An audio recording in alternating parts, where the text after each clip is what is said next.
Dear students, 2025 का हम लोग आज पेपर सॉल्व करेंगे, वो भी स्टेट का। अब स्टार्ट करते हैं सेक्शन बी से। सेक्शन बी में जितने भी प्रैक्टिकल क्वेश्चंस दिए हुए हैं हम उनको सॉल्व करेंगे। सबसे पहले question number 24। Question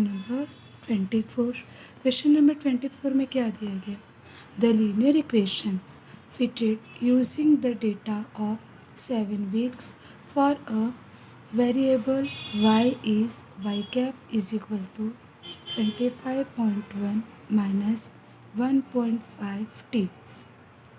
Estimate the value of y for a week 8 weeks. अब ऑलरेडी क्वेश्चन में आपको लीनियर इक्वेशंस गिवन है। आपका लीनियर इक्वेशन क्या है? आपका लीनियर इक्वेशन दिया हुआ है। क्या दिया हुआ है? Y cap is equal to 25.1 minus 1.5 t. Y cap is equal to 25.1 minus 1.5 t. इन्होंने question value of y for 8th week. It means t की जो वैल्यू है वो क्या है आपका? 8 वीक्स। 8 weeks है, that's why we will take t is equal to 8. Now put the value of t in the equation. So solve it. 25.1 minus 1.5, t की value क्या है आपकी? 8 इंटू 8। 25.1 माइनस 1.5 इंटू 8 करोगे तो आपका कितना आएगा? 12। अब 25.1 माइनस 12 करोगे तो कितना आएगा? 13.1 and it is solved. Next question number 26। Mean of symmetrical binomial distribution is 9। It means question में ऑलरेडी आपको क्या दे दिया गया? आपको symmetrical binomial means there is, उन्होंने क्या बोला है? Symmetrical binomial. इट मीन्स आपकी जो P होगी और आपकी जो Q होगी दोनों ही 1/2 होगा। और मीन ऑलरेडी गिवन है। कितना दिया हुआ है आपका क्वेश्चन में? 9। So mean is equal to 9। Mean का फॉर्मूला क्या होता है? n इंटू पी। Let's see what they have asked in this question. Find the value of its parameter n. उन्होंने किसकी वैल्यू पूछी हुई है? n is equal to question. So mean का यूज़ करके हम n फाइंड आउट करने वाले। कैसे? So mean is equal to n into पी। मीन की वैल्यू हमारे पास कितना है? Already 9। So mean is equal to 9 and missing है, बट p की वैल्यू ऑलरेडी हमारे पास है कितना? 1/2।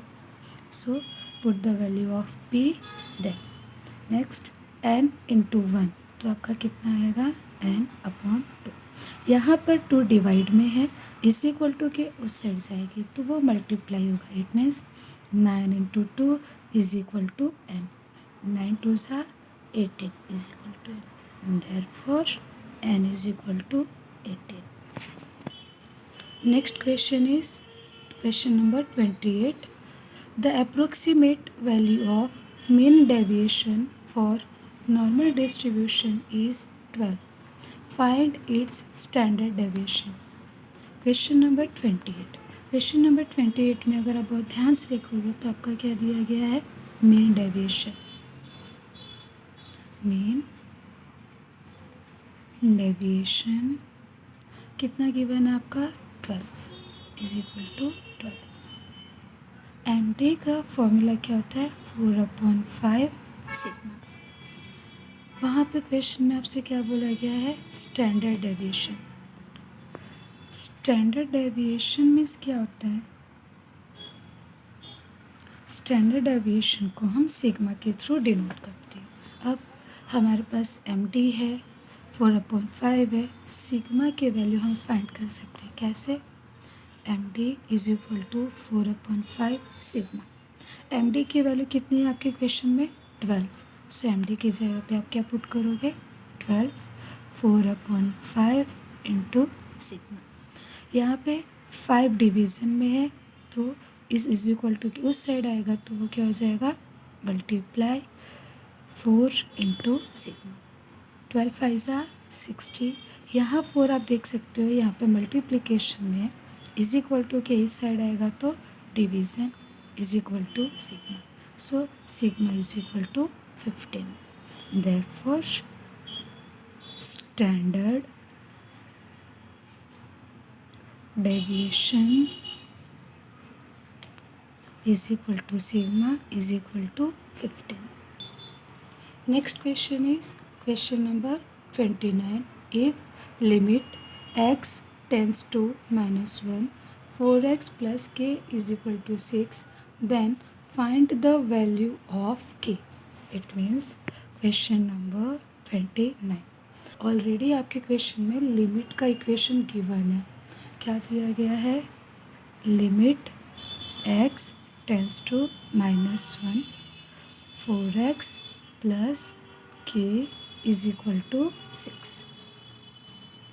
अब क्वेश्चन में आप देख सकते हो तो आपसे k की वैल्यू पूछी गई है। k की value so k is equal to question में x की वैल्यू आपको क्या देने बोला गया है -1। सो 4x plus k is equal to 6। ये आपका लिमिट -1। ये क्वेश्चन ऑलरेडी हमें गिवन है। x की जगह पे आप -1 पुट करेंगे तो आपको k की वैल्यू मिल जाएगी। जैसे कि 4x की जगह पे हमने क्या रखा -1 plus k is equal to 6। 4 का -1 के साथ इंटू करेंगे तो आपका क्या आएगा -4 plus k is equal to 6। ये -4 है इज इक्वल टू के उस साइड जाएगा तो क्या हो जाएगा आपका +4। So is equal k is equal to 6 + 4 कितना होगा आपका 10। So therefore k is equal to